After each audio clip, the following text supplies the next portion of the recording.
இதுக்கு முன்ன பார்த்த வீடியோல பார்த்தீங்கன்னு சொன்னா, எப்படி MongoDB கிரியேட் பண்றது? MongoDBக்கு எப்படி மங்கூஸ் பேக்கேஜ வந்து யூஸ் பண்ணி MongoDB கிரியேட் பண்றது? அந்த கிரியேட் பண்ண ஒரு டிபிய எப்படி Node.js ஓட கனெக்ட் பண்றதுன்னு சொல்லி பார்த்தோம். இப்போ வந்து இந்த வீடியோல REST API பத்தி பார்க்கலாம். REST API கிரியேட் பண்ணி அதை எப்படி வந்து எக்ஸ்பிரஸை யூஸ் பண்ணி கிரியேட் பண்றது? அதோட MongoDB எப்படி கிரியேட் பண்றது? CRUD ஆப்பரேஷன் எப்படி கிரியேட் பண்றது சொல்லி பார்க்கலாம். ஃபஸ்ட்டு ரெஸ்ட் ஏபின்னு சொன்னால் என்ன பார்க்கணும். ரெஸ்ட் ஏபிங்கிறது வேறு ஒன்றும் இல்லை. Reference state transform application programming இன்டர்ஃபேஸ்ன்றதுலாம் அதோட ஃபுல் ஃபார்ம். இது எதுக்காக யூஸ் ஆகும்னு சொன்னால், ஃப்ரண்ட் ஹேண்டுக்கும் பேக் ஹேண்டுக்கும் உள்ள கனெக்ஷனுக்கு, அதாவது டேட்டா ட்ரான்ஸ்ஃபர்மேஷனுக்கு அந்த ரெஸ்ட் ஏபி வந்து யூஸ் ஆகுது. த்ரெட் ஆப்ரேஷன் சொல்லுவோம் இல்லையா, இது எட்டு ரீடு அப்டேட் டெலீட்டு அப்படின்ற சொல்கிற நாலு ஆப்ரேஷனுக்குமே இந்த ரெஸ்ட் ஏபி தான் யூஸ் ஆகுது. ஓகே. இந்த ரெஸ்ட் ஏபிக்கு ஒரு முக்கியமானது யூஆர்ஐ தான். யூஆர்ஐ கரெக்டாக இருந்தால் தான் எல்லாமே கரெக்டாக ஒர்க் ஆகும். யூஆர்ஐங்கிறது வந்து யூனிஃபார்ம் ரிசர்ச் ஐடென்டிஃபையர்ன்ற அர்த்தம். ஓகேவா? சரி. இப்போது கனெக்ஷன் சொல்லிட்டு போன வீடியோவில் பார்த்துருந்தோம். இப்போ நான் ரெஸ்ட் ஏபின்னு சொல்லிட்டு ஒரு ஃபைல் ஒன்று கிரியேட் பண்ணி, ஒரு ஃபோல்டர் ஒன்று கிரியேட் பண்ணியிருக்கேன். அதில் இருக்கு டேட்டா பேஸ் மட்டும் அங்கே உள்ள டேட்டா பேஸ் அப்படியே செமஸ் இங்கே காப்பி பண்ணியிருக்கேன். வேறு ஒன்றும் இல்லை. இதில் வந்து எக்ஸ்ட்ரா .envன்னு சொல்லிட்டு ஒரு ஃபைல் வந்து கிரியேட் பண்ணியிருக்கேன். .env வந்து எதுக்குன்னு சொன்னால், இது வந்து என்விரான்மெண்ட் வேரியபிள் வந்து மேனேஜ் பண்ணுறதுக்காக. என்விரான்மெண்ட் வேரியபிள் வந்து எதுக்காக யூஸ் பண்ணுறோன்னு சொன்னால், சீக்ரெட் கோடு இல்லை போர்ட் நம்பர் இல்லை டிபியோட லிங்க் இதெல்லாம் வந்து இங்கே தான் ஸ்டோர் பண்ணணும். ஏன் இங்கே ஸ்டோர் பண்ணணும் சொன்னால், இது வந்து டெவலப்மெண்ட் மட்டும்தான் இந்த கோடு எல்லாம் ஒர்க் ஆகும். டெப்ளாய் பண்ணிட்டோம்னு சொன்னால் இந்த கோடு எதுவும் ஒர்க் ஆகாது. அதுக்காகத்தான் இந்த என்விரான்மெண்ட் வேரியபிள் யூஸ் பண்ணுறது. இதுக்காக .envன்னு சொல்லிட்டு ஒரு பேக்கேஜ் வந்து இன்ஸ்டால் பண்ண வேண்டியது இருக்கும். நெக்ஸ்ட்டு வந்து கார்ஸ்ன்னு சொல்லிட்டு ஒரு மிடில்வேர் இருக்குது. இந்த கார்ஸ் மிடில்வேர் எதுக்குன்னு சொன்னால், இதுவுமே ஃப்ரண்ட் ஹேண்டுக்கும் பேக் ஹேண்டுக்கும் உள்ள அக்சஸ்க்காக தான். ஃப்ரண்ட் ஹேண்ட் வந்து பேக் ஹேண்ட்லேருந்து டேட்டாவை அக்சஸ் பண்ணுறதுக்கும், பேக் ஹேண்ட் வந்து ஃப்ரண்ட் ஹேண்டில் இருக்கிற டேட்டாவை வந்து ஸ்டோர் பண்ணுறதுக்கும் கார்ஸ் மிடில்வேர் வந்து யூஸ் ஆகும். அடுத்து வந்து மங்கூஸ் பற்றி ஆல்ரெடி நம்ம பார்த்துருக்கோம். மங்கூஸ் வந்து MongoDBயோட ODM. ODM means object document மேப்பிங்னு அர்த்தம். சரிங்களா? அடுத்து வந்து எக்ஸ்பிரஸும் நம்ம ஆல்ரெடி பார்த்த வீடியோவில் இருந்தது. அது வந்து web frame work, Node.js frame work அவ்வளோதான். நெக்ஸ்ட்டு வந்து நோட்மான்னு சொல்லிட்டு ஒரு பேக்கேஜ், முக்கியமான பேக்கேஜ் வந்து பார்க்க போகிறோம். நோட்மான் வந்து எதுக்காக யூஸ் ஆகுதுன்னு சொன்னால், டெவலப்மெண்ட்டுக்கு ரொம்ப ரொம்ப ரொம்ப யூஸ் ஆகும். டெவலப்மெண்ட்டில் வந்து இப்போது ஒரு சர்வர் வந்து கிரியேட் பண்ணுறோம், அதை ஸ்டார்ட் பண்ணிட்டு இங்கே ஏதோ ஃபேஸ் விட்டு கொஞ்சம் நோன்னு சொல்லி டைப் பண்ணுறோம். டைப் பண்ணோடனே நம்ம ஸ்டார்ட் பண்ணியிருப்போம் இல்லையா, ஸ்டார்ட் பண்ணது அப்படி கரெக்டாக ரன் ஆயிடுச்சுன்னா கரெக்டாக ரன் ஆகிட்டே இருக்கும். சரி, ஓகே. இது இப்போ சொன்னால் உங்களுக்கு கரெக்டாக தெரியுமான்னு தெரில. நம்ம பின்னாடி பார்க்கலாம் நோட்மான் பற்றி. நெக்ஸ்ட்டு ஓகே, இந்த பேக்கேஜ் எல்லாம் இன்ஸ்டால் பண்ணலாம். இப்போ ஓகே, என்னென்ன பேக்கேஜ் தேவை அதுக்கு? ரெஸ்ட் ஏபிங்கிற பாத்துக்குள்ள போயாச்சு. npm install .env கார்ஸும் இப்போ வந்து இன்ஸ்டால் பண்ண போகிறோம். ஆல்ரெடி மங்கூஸ் அண்ட் எக்ஸ்பிரஸ் வந்து இன்ஸ்டால் பண்ணியாச்சு.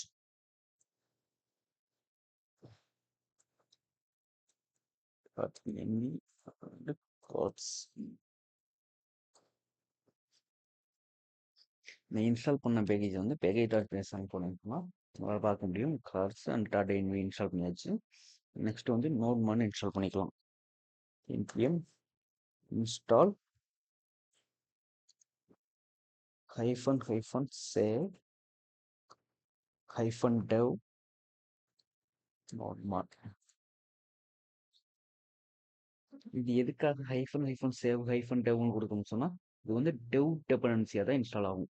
அது dev dependency-யை இன்ஸ்டால் பண்ணுறதுக்காகத்தான் இந்த மாதிரி கோடு வந்து இந்த ஃபார்மேட்டில் கொடுக்குறோம். இங்கே பார்த்தீங்கன்னு சொன்னால் dev dependency-ன்னு சொல்லிட்டு தனி ஒரு ஃபார்மேட்டில் வந்து இன்ஸ்டால் ஆகிருக்கு.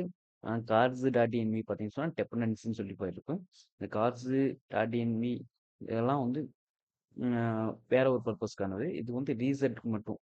ரீசெட் மீன்ஸ் அதுவும் ஆட்டோ ரீசெட் ஆகும். சர்வர் வந்து ஆட்டோ ரீசெட் பண்ணுறதுக்காக தான். ஓகே, இப்போ வந்து இந்த ஸ்டார்ட் இருக்கு இல்லையா, இந்த ஸ்டார்ட்ல வந்து நோட்னு கொடுத்துருக்கோம். அது வந்து ஆட்டோ ரீசெட் ஆகாது. நோட்னு கொடுத்தா இப்போ வந்து நம்ம பேக்கேஜ் இன்ஸ்டால் பண்ண முடியாது, நோட்மான் பேக்கேஜ். அதை வந்து இங்கே யூஸ் பண்ணிக்கலாம். நோட்மான் மட்டும் கால் பண்ணிக்கிறேன். நோட்மான் நெக்ஸ்ட் அந்த மெயின் ஃபைலோட நேம் கொடுத்துருக்கோம். ஓகே, டிபி நம்ம ஆல்ரெடி கிரியேட் பண்ணியாச்சு. இதில் வந்து process.env.dpurஐன்னு போட்டுக்கோம். இது வந்து எப்படின்னு சொன்னால், நம்ம .env ஃபைல் இருக்கு இல்லையா, இங்கேருந்து டேட்டாவெல்லாம் அங்கே கெட் பண்ணுறதுக்காக தான். இது ஃபஸ்ட்டு .env கிரியேட் பண்ணிக்கலாம். இதனால் போர்ட்டுன்னு சொல்லி ஒன்று கிரியேட் பண்ணிக்கிறேன். 7000 சொல்லிட்டு போர்ட் நம்பர் கொடுத்துக்கலாம். போர்ட் நம்பர் நம்ம கொடுக்குறது தான், எது வேணாலும் கொடுத்துக்கலாம். அடுத்து வந்து நோடு envன்னு சொல்லிட்டு ஒன்று ஒரு வேரியபிள் செட் பண்ணி கொடுத்துக்கிறேன். இதில் வந்து டெவலப்மெண்ட்னு கொடுத்துக்கிறேன்.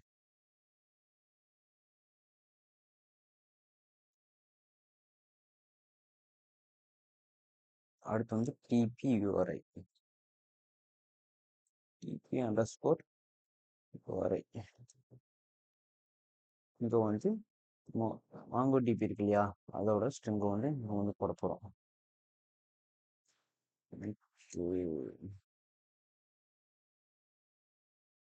இங்கே வந்து இங்கே தான் அந்த மாங்கோ டிபி ஸ்ட்ரிங் இருக்கும். காப்பி கனெக்ஷன் ஸ்ட்ரிங் கொடுத்துட்டு மிக்ஸ் பண்ணிட்டு இங்கே போய் இங்கே வந்து பேஸ்ட் பண்ணிக்கலாம். இங்கே வந்து நம்ம ரெஸ்ட் ஏபிஐ சொல்லிட்டு நம்ம கலெக்ஷனோட நேம் கொடுத்துக்கலாம். ஸ்டோரேஜ், அதாவது மாங்கோ டிபியில் இந்த நேமில் தான் எல்லா கலெக்ஷனும் இருக்கும். நெக்ஸ்ட் வந்து இப்போ டிபி போயிட்டு process.env.dpurஐ, இந்த டிபியூஆர்ஐன்னு சொல்லி தான் அங்கே கொடுத்துருக்கோம். ப்ராசஸ் பண்ணி இஎன்வி ஃபைலில் வந்து இந்த டிபியூஆர்ஐ லிங்க் இருக்கும். அதுக்காக தான் இந்த ஃபார்மெட்டு, இதான் சின்டாக்ஸ். ஓகே, நெக்ஸ்ட் மாடல்னு சொல்லிட்டு ஒரு ஃபைல் வந்து கிரியேட் பண்ணியிருக்கேன், ஃபோல்டர் கிரியேட் பண்ணியிருக்கேன். அதுக்குள்ள யூசர் மாடல் டாட் ஜேஎஸ்ன்னு சொல்லிட்டு ஒரு ஃபைல் வந்து கிரியேட் பண்ண போகிறோம். .js இது வந்து எதுக்குன்னு சொன்னால், இந்த ஃபைலில் தான் ஸ்கீமா கிரியேட் பண்ண போகிறோம். இந்த ஸ்கீமா தான் எந்த ஃபார்மேட்டில் வந்து எல்லாம் ஸ்டோர் ஆகணும், என்னென்ன ஃபீல்ட்லாம் வேணும்னு சொல்லி இங்கே தான் வந்து டிஃபைன் பண்ணுறோம். இதுக்கு வந்து ஃபஸ்ட்டு மங்கூஸை வந்து இம்போர்ட் பண்ணிக்கணும்.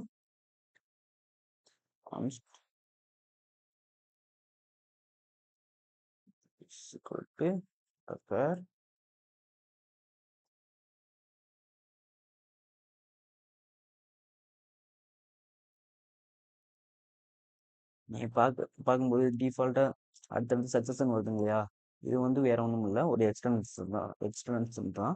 இந்த எக்ஸ்டென்ஷன் வந்து இன்ஸ்டால் பண்ணியிருக்கேன், அதனால அப்படி வருது. ஓகேவா, நெக்ஸ்ட் வந்து கான்ஸ்ட் யூசர் ஸ்கீமாஸ் ஈக்குவல் டுன்னு வச்சுக்கலாம். நம்மளா கிரியேட் பண்ணுறதுலாம் ஸ்கீமாஸ் ஈக்குவல் டு நியூ மங்கூஸ்லேருந்து எடுக்கிறோம். மங்கூஸ்ன்ற பேக்கேஜ்லேருந்து Mongoose dot schema parenthesis curly பிரேசஸ்க்குள்ள நம்ம வந்து நமக்கு வேணுன்றதை எடுக்க போகிறோம். நமக்கு இப்போ ஒரு நேம்ங்கிற ஃபீல்டு வேணும், அது வந்து ஸ்ட்ரிங்காக இருக்க போது டைப் போல ஸ்ட்ரிங்கு. நெக்ஸ்ட் வந்து ரெக்வயர் வந்து true, require colon true. Next ஒரு ஃபீல்டு வந்து கிரியேட் பண்ண போகிறோம், இமெயில் ஒரு ஃபீல்டு, இமெயில் கோலன், இதுவுமே டைப் வந்து ஸ்ட்ரிங்காக தான் இருக்க போகுது. நெக்ஸ்ட்டு ரெக்வயர் ட்ரூ தான் இதுவும்.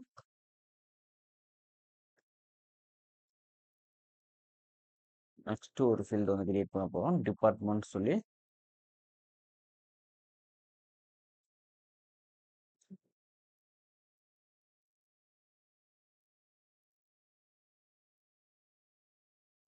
கரெக்டு, டிபார்ட்மெண்ட்டில் இதுவுமே இதோட டைப்புமே ஸ்ட்ரிங்காக தான் இருக்க போகுது. ஸ்ட்ரிங்கு இதோட ஃபீல்டு வந்து ரெக்வயர் ட்ரூவாக தான் இருக்க போகுது. ஓகே, லாஸ்ட்டாக ஒரு டைம் ஸ்டாம்ப் ஒன்று கிரியேட் பண்ணிக்கிற போகிறோம். டைம் ஸ்டாம்ப் எதுக்குன்னு சொன்னால், நம்மளோட டேட்டா எந்த டைமில் வந்து அப்டேட் ஆகிருக்கு, கிரியேட் ஆகிருக்குன்னு சொல்லிட்டு பார்க்கறதுக்காக தான். ஓகே, டைம் ஸ்டாம்ப் கொடுத்தாச்சு. நெக்ஸ்ட்டு எக்ஸ்போர்ட் பண்ணிக்கலாம். கான்ஸ்ட் யூசர் மாடல்னு சொல்லிட்டு நேம் வச்சுக்கிறேன். சீக்வல் டு மங்குஸ்டார் மாடல்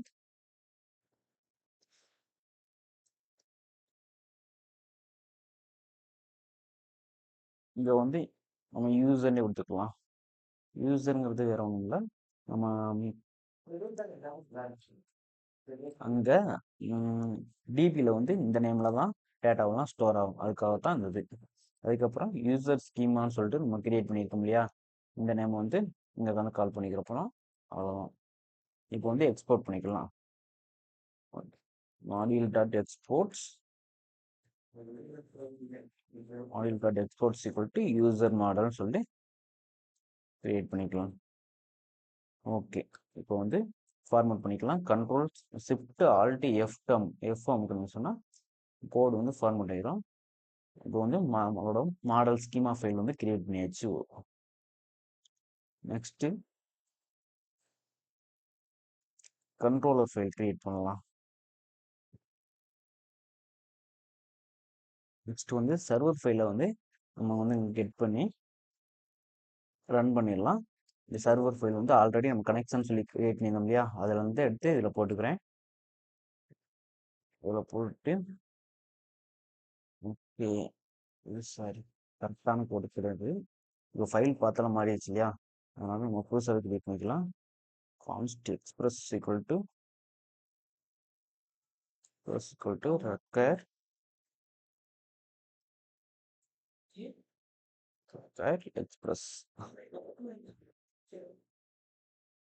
எக்ஸ்பிரஸ்ன்னு சொல்லி கால் பண்ணிக்கலாம்.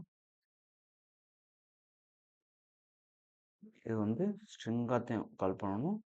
அது இல்லாமல் ஓகே, நெக்ஸ்ட் வந்து எக்ஸ்பிரஸ் கால் பண்ணியாச்சு. அடுத்து கார்ஸை கால் பண்ணிக்கலாம். கார்ஸுங்கிற மீடியில் வேற cars equal to ரெக்கர் cars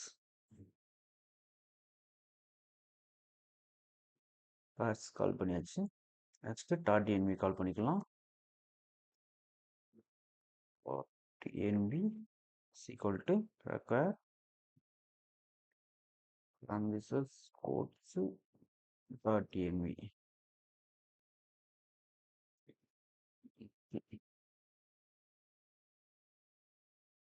next வந்து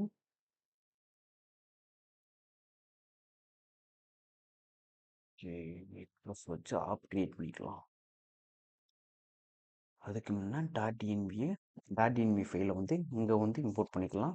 அதுக்கு வந்து .env.configன்னு சொல்லி parentheses போடணும்.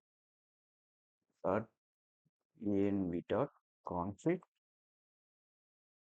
parentheses போடணும்னு சொன்னால் இது ஒரு ஃபங்க்ஷனாக கால் ஆகிட்டு இருக்கும். அடுத்து எக்ஸ்பிரஸ் வந்து ஒரு ஸ்டோரேஜ் ஒரு வேரியபிள் வந்து ஸ்டோர் பண்ணுறோம். கான்ஸ்ட் ஆப்புங்கிற வேரியபிள் வந்து ஸ்டோர் பண்ணிக்கிறோம். கான்ஸ்ட் ஆப் ஈக்குவல் டு எக்ஸ்பிரஸ் சொல்லி கால் பண்ணிக்கலாம். இது ஏன் அப்படி கால் பண்ணணும்னு சொல்லிட்டு பின்னாடி சொல்கிறேன். அடுத்து app.use express.json சொல்லி கால் பண்ணிக்கலாம். express.json parentheses போட்டுக்கலாம். இது எதுக்காக express.json போட்டுக்கணும்னு சொன்னால் நம்மளோட ஃபைல் ஃபார்மெட் எல்லாமே ஜேசன் ஃபார்மெட்டில் தான் ஃபைல் இது ஸ்டோர் ஆக போகுது, அதுக்காக தான். நெக்ஸ்ட் வந்து கார்ஸ் மீடியில் வேற கால் பண்ணிக்கலாம். .use cars ஓகே, கார்ஸ் கால் பண்ணியாச்சு. நெக்ஸ்ட் வந்து நம்ம சர்வர் ஃபைல் கிரியேட் பண்ணிக்கலாம். app.listen இங்கே வந்து app.listen போட்டு அதுக்கு முன்னே நம்ம போர்ட்டை வந்து இங்கே வந்து ஃபஸ்ட்டு ஒரு வேரியபிளில் வந்து ஸ்டோர் பண்ணி வச்சுக்கலாம். கான்ஸ்ட் port is equal to proxies dot same method தான் proxies dot env dot நம்ம என்ன வேரியபிள் வந்து அங்கே ஸ்டோர் பண்ணியிருந்தோம் போர்ட்டுங்கிற வேரியபிளில் அது ஃபுல்லாக கேப்ஸில் இருந்துச்சு. அதைத்தான் வந்து இங்கேயும் பண்ணுறோம். நெக்ஸ்ட்டு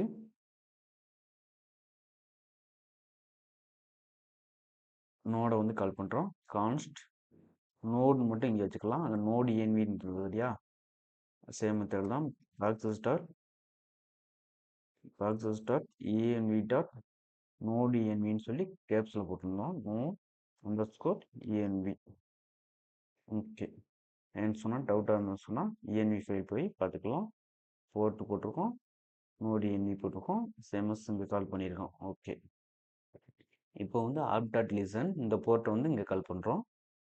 போர்ட் ஒரு பேரந்தசிஸ் போட்டு கால் பேக் ஃபங்க்ஷன் ஆரோ ஃபங்க்ஷன் போட்டோம். இதில் ஒரு கன்சோல் ஒன்று லாக் பண்ணிக்கலாம்.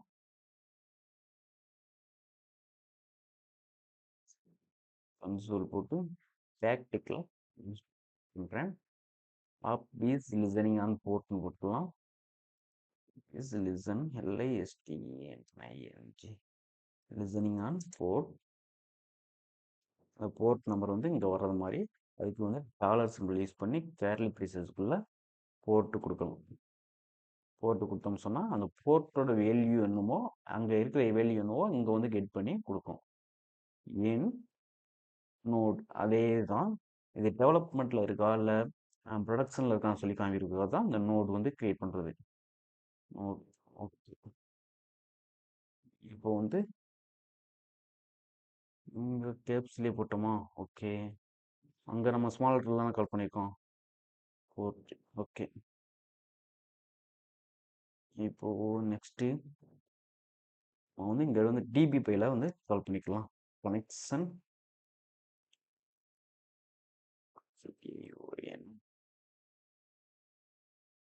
யூஸ் கனெக்ஷன் டிபிங்க கனெக்ஷன் சொல்லி தான் எக்ஸ்போர்ட் பண்ணியிருக்கோம். சேமா இங்கே கால் பண்ணுறோம். ஸ்பெல்லிங் மிஸ்டேக் பண்ணியிருக்கேன். CONNCDION கனெக்ஷன் இந்த வந்துச்சுங்களா? இதை கொடுத்தோடனே ஆட்டோ இம்போர்ட் ஆயிடுச்சு. இப்போ வந்து நம்ம ரன் பண்ணலாம் ஃபைலை.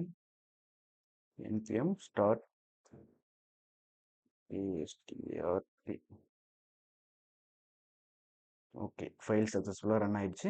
Office listening on port 7000 in development. 7000 தான் நம்ம வந்து போர்ட் நம்பர் கொடுத்துருக்கோம். டெவலப்மெண்ட் சொல்லி கொடுத்துருக்கோம். டெவலப்மெண்ட் வந்துருச்சு. இந்த டேட்டாபேஸ் போய் பார்த்தீங்கன்னு சொன்னால் நம்ம வந்து இப்போ வந்து லோக்கல் கோஸ்ட்டில் தான் வந்து லோக்கலாக தான் ரன் ஆகுது. அதனால localhost MongoDB is connected to host localhost. இங்கே வந்து இந்த ஃபார்மெட் தான் வந்து இங்கே வந்து ரன் ஆகுது. இந்த லைன் தான் MongoDB அதாவது MongoDB connected to host connect dot கோஸ்ட்னு கொடுத்தீங்களா? இது வந்து இந்த connect dot connection dot host தான். இது வந்து டெவலப்மெண்ட்டில் இருக்கா இல்லை லோக்கலில் இருக்கான்னு சொல்லி நமக்கு வந்து டிஃபைன் பண்ணும். ஓகே. நெக்ஸ்ட் வீடியோவில் எப்படி கண்ட்ரோலர் கிரியேட் பண்ணுறது, அதுக்கான ரவுட்ஸ் எப்படி கிரியேட் பண்ணுறது அப்படின்னு சொல்லி பார்க்கலாம்.